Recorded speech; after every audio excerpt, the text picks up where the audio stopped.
What's up guys, welcome back to another exciting episode of Ohana Exotics. So, on today's episode, like the last episode that was up, we again have some new additions. These guys aren't actually new additions, they were in this collection before, they were just away for a bit of a breeding loan, but they're back now.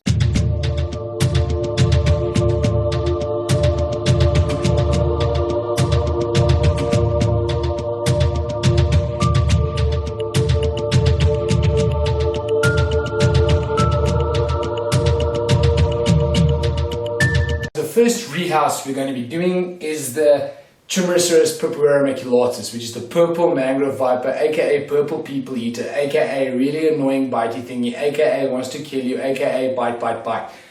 In essence, describes this species. So, first let's get her out. No, not first get her out. First, let's decorate up her enclosure. So what I want to do is I want to give her low level purchase and then high level purchase. So the low level purchase would be her kind of cool spot, her thermoregulatory spots. And as she goes higher, where the mesh cover here is at the top, that's where you want to generate the heat from. So the heat should generally be on this side, going down colder, with the colder spot being down below. And then obviously, as humidity rises, etc., you guys understand that. So what I do have is I've got 3 pieces of wood I already want to use. The first one being this beautiful piece of wood right here. I mean, this is the type of wood that makes a girl cry. Alright, but anyway, enough of that bad joke. Let's see how we're going to use this without breaking the glass preferably. And is it going to work? It seems like it's not going to work. Or it's going to work just perfect, actually. I think I want to turn it a bit. So let's take it. Oh! Really bad sound. Yes. Now that actually already looks really nice. Let me bring you guys in closer so you guys can have a better view as we do this.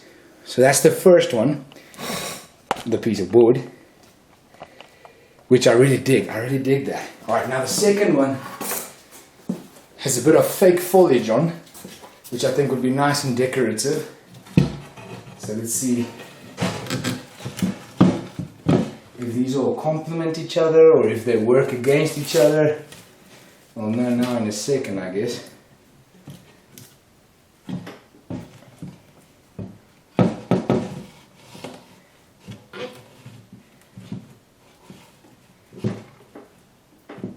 It's gone decently firm.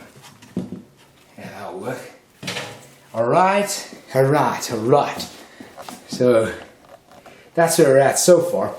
So we've got a high spot there to the left, lower elevation, and I'm just going to give her like another option for high differentiation.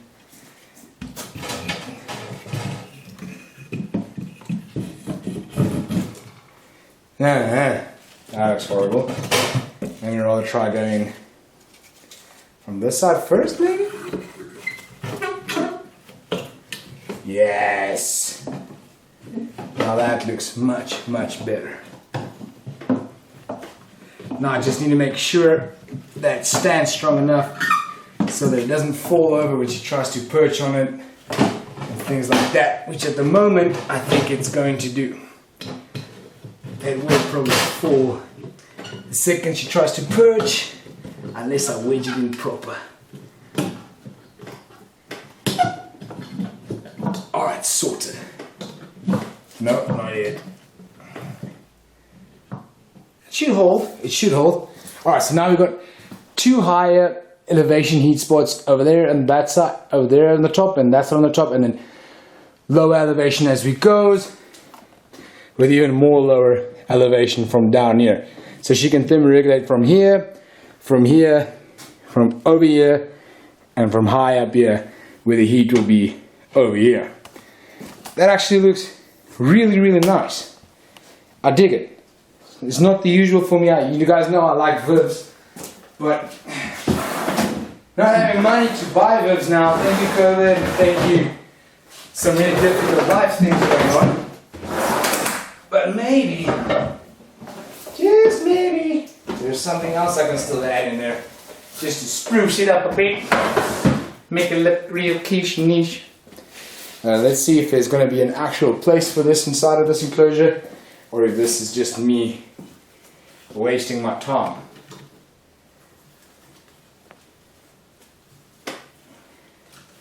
Now, is that too much or is that enough?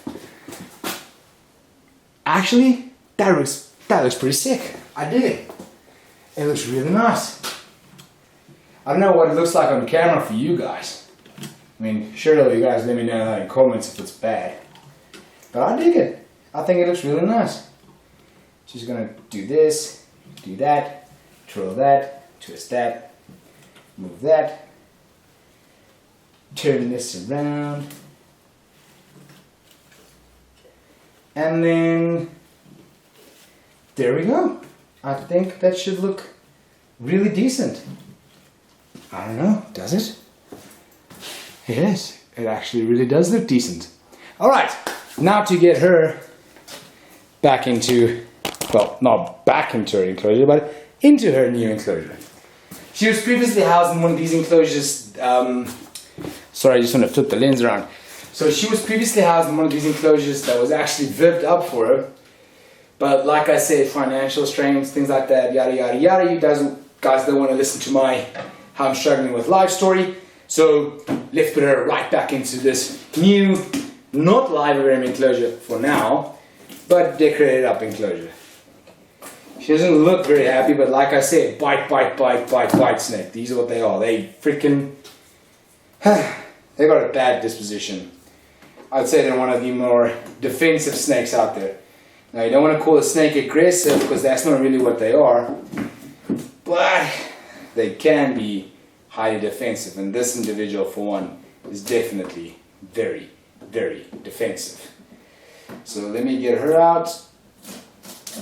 Okay, get all the sticky mess out of the way. Once that's gone, we can go on. Mental note, you guys don't want to work with anything sticky around a snake that needs to be hooked. If it climbs off the hook and goes into the sticky stuff, it could just worsen the situation. You could actually struggle for quite a while to get installation tape off of a snake.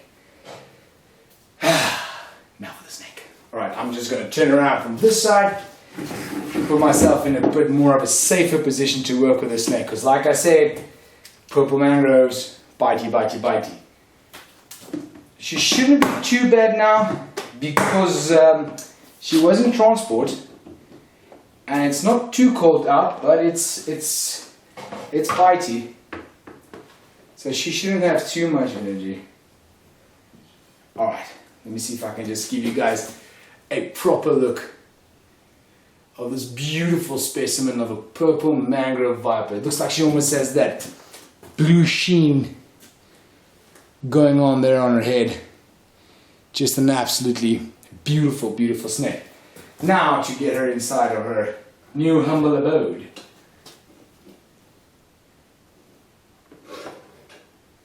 They've got super rough scales, these purple mangroves. No. Arboreal vipers, people. Hooks are toys. Alright. While she's sitting like that, let's just go a bit closer and take a really decent look at her. You can really see that bad disposition.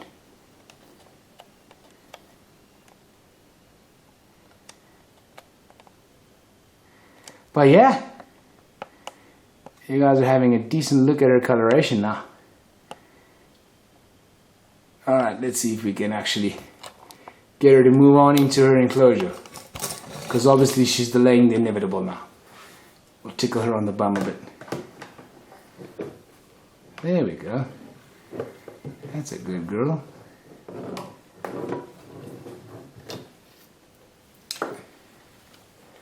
There we go. No. Go back. Alright, let me just close this up.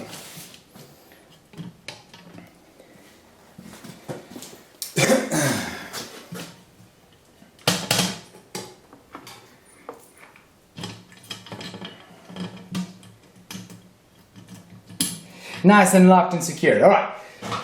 Now, for the next snake that literally is going to blow your mind. Is a eyelash viper with rich legeli. But what makes this eyelash viper that unique is the weird coloration on the snake. Alright, so you guys already know that eyelash vipers are very variable. You get them yellow, green, almost red, almost pink, some kind of orange, some all out yellow, some yellow with these black speckles on.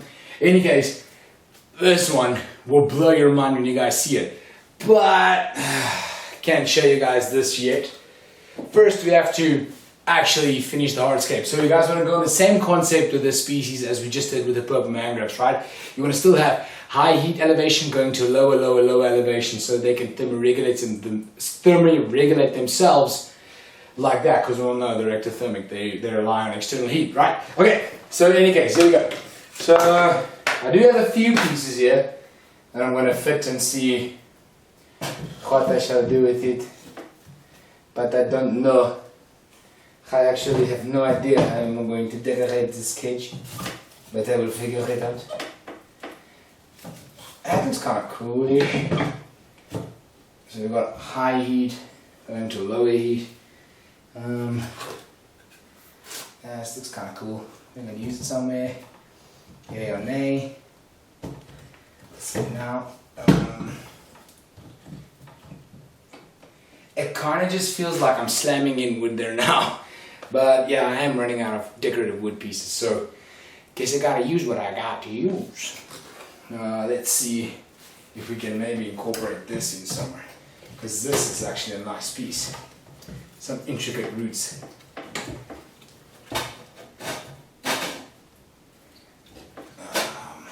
Gotta get it firm.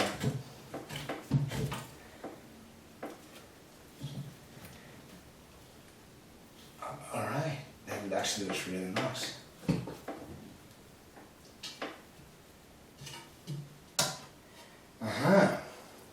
Starting to look like something, and this will use as a flat like this. Starting to look like a bunch of somethings. How's it look on camera for you guys? Doesn't look as nice on camera though as in person, but let's see what it does when we add some greens to it. Let's give the greens some chance to do their magic. As we saw with the previous enclosure, the greens ended up doing the trick, so let's see if it's going to be the same for this again. I used to have a bunch of these greens in Tinkerballs. My spectacles came in enclosure, but he seems to be thinking that they're chew toys and he bites them, so screw him. He ain't going to have any more of these inside of his enclosure. Alright, and again, I think this is greens to the rescue, because again they just completely changed what this looks like. Oh yeah, no, definitely, absolutely. They didn't just kind of change it, it completely changed it. It looks completely new. Yeah, that looks really cool. I really dig that. Should probably still destroy it.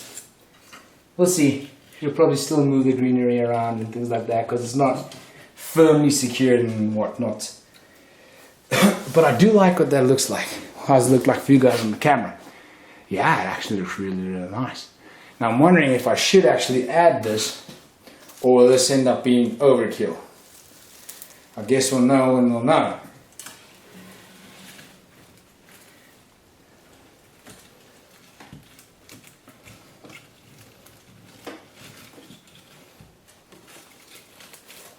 Is it working? Is it overkill?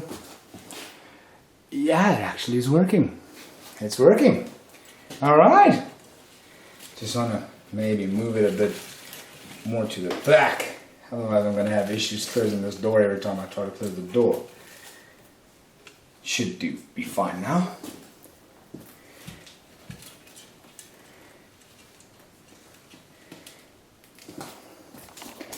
Alright. That actually looks really decent. Wait, before I reintroduce the snake, let me just first water the enclosure a bit. I'll give the enclosure a good mist down. Once the snakes are inside, I want to give that snakes their first drink of water for the day. Well, I don't know if they had water by where they were, but they probably did. But I mean, first water for the day with me. First, just saturate the soil nice. All right.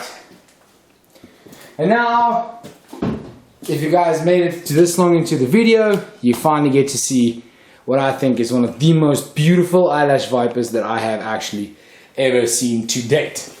Snake hook. Let me get me just the snake hook.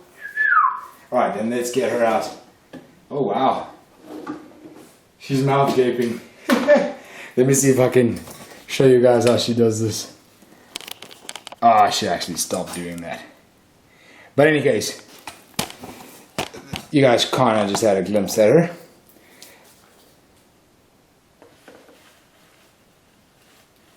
But there you go, guys. One of the most beautiful eyelash vipers that I personally have ever seen.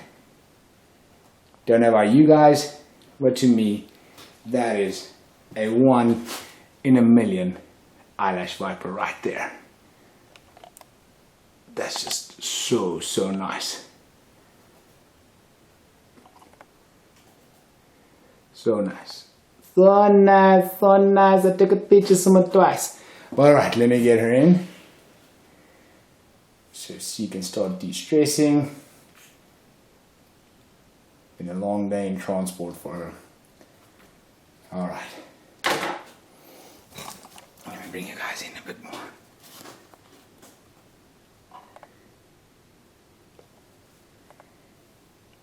Alright guys, so from Ohana Exotics, thank you very much for watching this movie. Like, comment, subscribe, please tell a friend. From Ohana Exotics, much love and peace out.